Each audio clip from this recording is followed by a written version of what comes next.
Okay, welcome back to the podcast, guys. This is going to be the first time that I am recording a full video version by myself. Thought that might be a format some people would enjoy more if they tend to watch their podcasts on YouTube. And it'll allow me to put up some clips on Instagram and Facebook as well.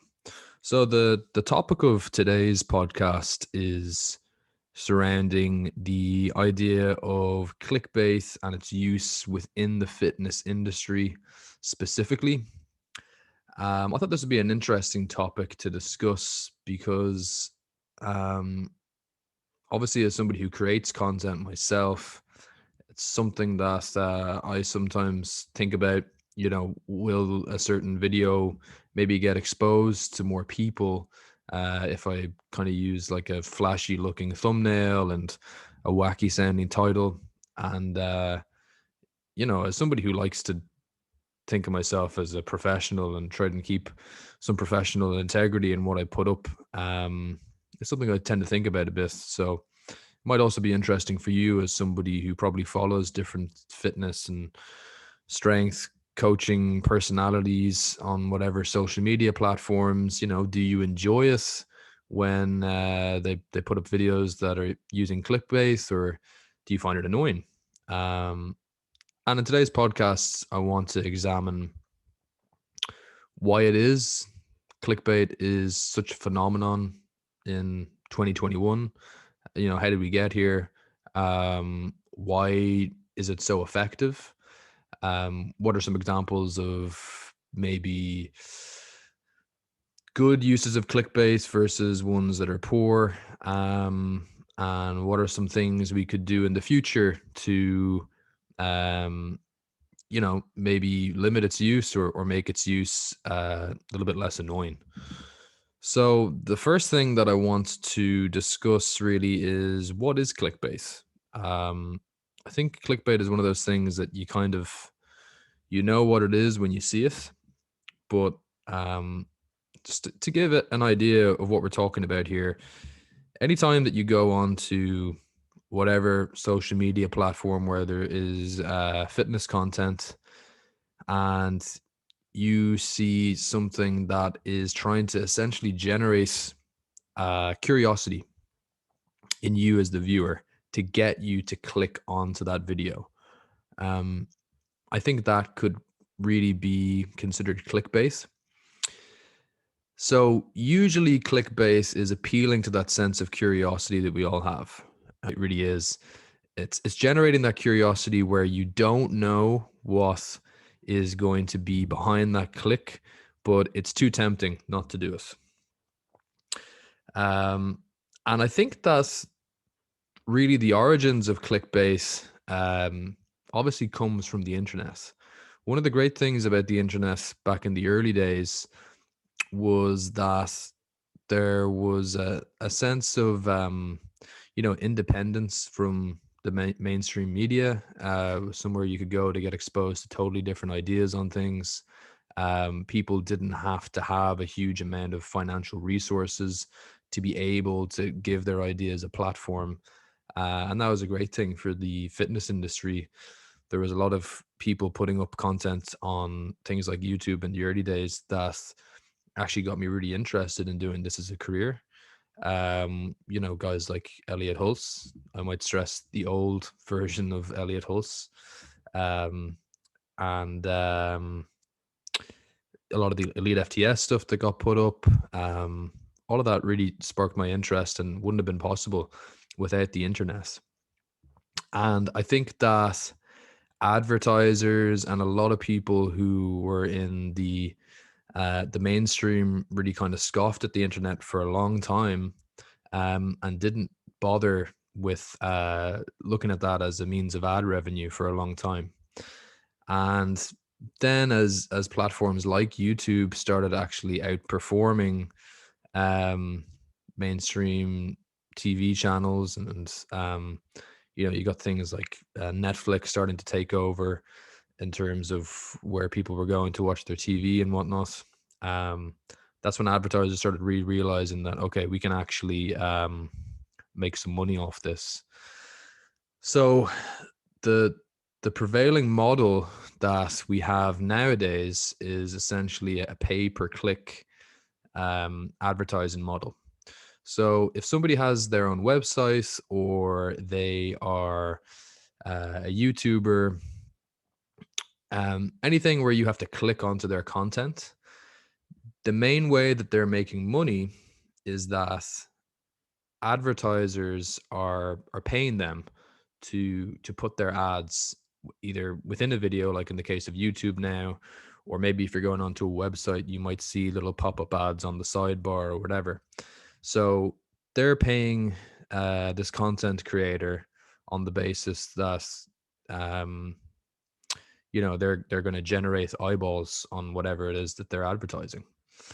And the only way that they can verify the number of people who are looking at this stuff is to count the number of clicks that they're getting. And actually, the technology that they can use now is quite sophisticated in that they can actually look directly at how many people clicked on so and so's video, saw the ad, and then also clicked on, let's say, the website of the advertiser or clicked into the ad.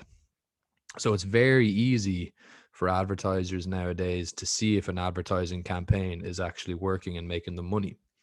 And paying per click is the main way that they do that.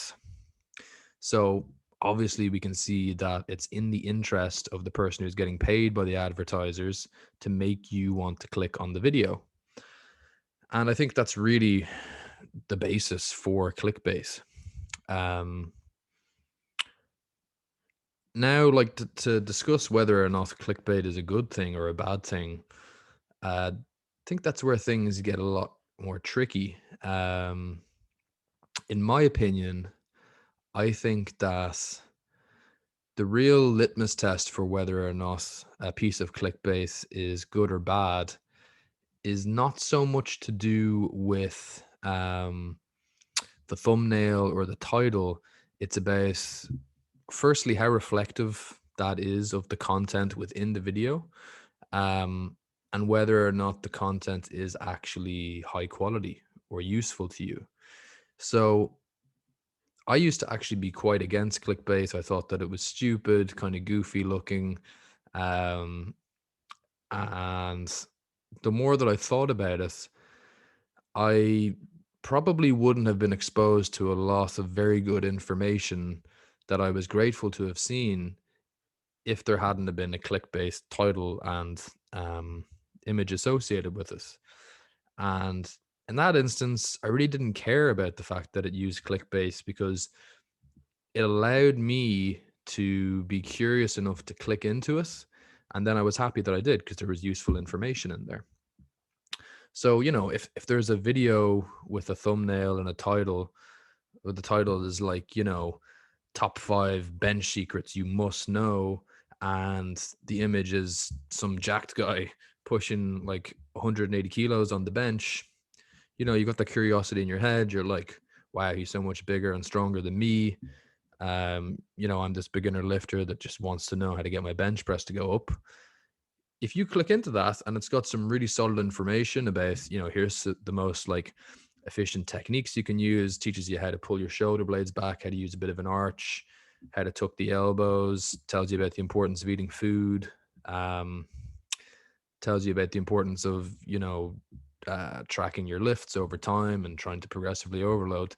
And that's all new and useful information to you. Does it really matter that they used a goofy looking um, clickbait front to get you into that? Would you realistically, if you're being honest with yourself, have actually clicked on that if it had said something like, you know, um, bench press technique and training advice, and it was just a picture of like a stick man bench pressing? Would that have been something that you would have been motivated to click into? So I think that we can't really blame content creators for playing the game a little bit because we reward them with our clicks. And it can be a mutually beneficial thing. They're getting paid by advertisers for getting you to click into it. And the information that they're trying to get out to people is being disseminated amongst more people, then it allows them to maybe get coaching clients or people to buy their products or whatever. So they're making money and you're getting good information um, in exchange. I think that's a nice symbiotic relationship. And I think that's an example of good clickbait. I think the reason that clickbait has developed a bad reputation is because we have people that abuse the clickbait system purely just to trick you into clicking on it so that they can get money from advertisers. So if we go back to that example, let's say it's like top 5 secrets you have to know about your bench press, and you click into it, and the guy isn't giving you any secrets at all. He's actually just talking about some supplement that he's trying to sell. Mike Chang was a huge YouTube guy back in the day who abused this system as well and wasn't giving out good information, was trying to get people to, well, I think actually he initially built an audience because he was putting up good information, but then he abused that trust then by trying to sell his magic red drink, I think it was called. And his reputation was ruined. I think he's come back now, and maybe it's been long enough that there's a new generation of people that don't really know about him and are following him again. But that's abusing clickbait when you give people an expectation that the content is going to be one thing, and then either it's something totally different when you click into it, or the content is just kind of bad. If you click into a video that's saying that it's going to give you a breakdown of like the most important things for gaining muscle, and it's like a grainy video of some guy at a whiteboard and half of it is cut off and the audio is crap and he's really bad at speaking in front of the camera, but the clickbait that you clicked on initially made it look like it was going to be this high resolution, really well edited video. That's also clickbait, even though he doesn't have nefarious intentions there. He's misled you in terms of what you were to expect. So that's bad clickbait. And I'd be interested to hear if people disagree on that. I'd love if you wanted to message me. I just don't see how you can be expected to get a large number of people to click into something and help themselves if you don't appeal to that monkey brain a little bit, and make it look a little bit flashy and appealing and kind of jazz it up a bit and use a little bit of marketing pizzazz. So this will be a pretty short podcast actually, but I suppose to wrap it up then, looking at what possible solutions might be going forward. I think there is actually a pretty good parallel between this issue and the music industry. The music industry has gone way downhill in the last 20 years since the internet essentially allowed us to get music for free. And Spotify have stepped in, and I think a lot of people naively believe that this is some kind of a solution to artists getting paid for money. Unless you're like one of the biggest artists in the world, you're not making very much at all from Spotify, especially if you're in a band. They get like, it gets broken down into like fractions of cents per song that's played. So musicians were kind of getting screwed for years by record labels, but if you were really big, there was enough money there to essentially have your music distributed across the world. You could get huge and play massive stadiums. Now musicians can't make enough money to be able to actually become as big as, say, like a Guns N' Roses or a Metallica, because there just isn't the infrastructure behind them. They're not making enough money because people are taking the music for free. And I think that actually parallels quite well with the issue that we have now in social media and the internet as a whole, where we're annoyed about the fact that we're getting bombarded by advertisements and people are using clickbait to get us to click into stuff. And I think The issue is that we expect to get stuff for free. We expect to get high quality content and information for free, whether that's, fitness videos or um, the news. Like even what had previously been looked at as, highbrow media outlets like the BBC have gone the clickbait route as well because they just can't make money the same way that they used to. Um, and I think there's really two ways that we can go if we want to have less clickbait and annoying advertisements popping up in our search for fitness content. The first one is to kind of encourage the idea that it's okay maybe to pay a little bit of money. I know that there's the option to pay for something like, say, YouTube Premium. I think that's actually way too expensive for what it is, and I think they've shot themselves in the foot with that approach. I think if they would have gone for maybe like €5 a month, there'd be more people who'd be willing to do that, to not get ads and to maybe get some extra features as well, like being able to save videos and stuff like that. Um, and in general, just being willing to pay a little bit of money for things. Again, music, I think, is something that people should be willing to pay money for, and that would allow bands to get big again. But that's kind of off topic. So I think that's one way to get around clickbait, because it's what makes people money. They need to make money some way. So if you don't want annoying clickbait and ads popping up, then just pay the money up front and you can get a nicer, cleaner looking product. And then the other option, which is more straightforward but really quite difficult to implement for a lot of us, is to have some self-restraint and essentially vote with your clicks. So the thing that boggles my mind is I've talked to people before who'd be like, "Oh, I hate clickbait. It's really annoying," and they're watching videos from people that are using clickbait. Um, so you need to decide: is the content worth it? If it is, does it really matter if they have a clickbaity title?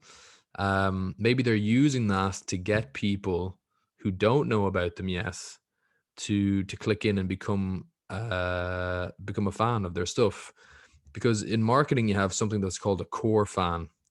A core fan is somebody who will basically click into a piece of content that someone has put up, regardless of what title they use or what the image is, because they're a fan of their work. They trust that it's going to be good, high quality stuff, and that's enough for them.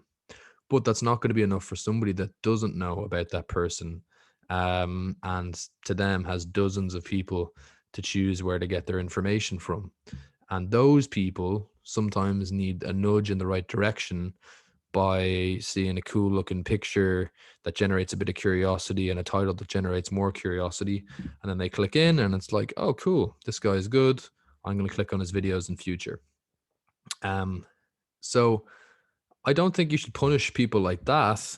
But, if you keep getting caught out by the same person that's putting up clickbait and the content is poor or not reflective of the clickbait when you go into it, then just punish that behavior by not clicking on it in future. Reward people who put up more accurate titles of stuff, and that will basically encourage content creators to go the different direction. Because as with most things in the world, money is really what dictates the way that people act in business. And if there's a more profitable way for people to structure the way they put out content, the way they format it, then they'll do it. But you have to essentially vote for that with what you click on. So anyway, like I said, a pretty short podcast today. I thought that might be a somewhat interesting topic to think about. Again, I'd love if there's people with contrasting viewpoints that would like to chime in. Maybe there's some of you who think the clickbait's absolutely fine. Maybe there's some of you who think that it's never a good idea. It should always be purely factually based stuff with a relevant image attached to it, and there's actually another way that people could make money from it. All would be interesting to hear. Um, and then next time we'll be getting back to more training focused stuff. Okay, as usual, if you enjoyed the podcast, please do feel free to share it with a friend who maybe isn't aware of it yet. If you have any ideas for future episodes, topics you'd like me to cover by myself or with a guest, you can message those to me on Instagram at Kill O'Connor, or you can email kill@killianoconnor.net, and I'll speak to you guys next time. All right, thanks.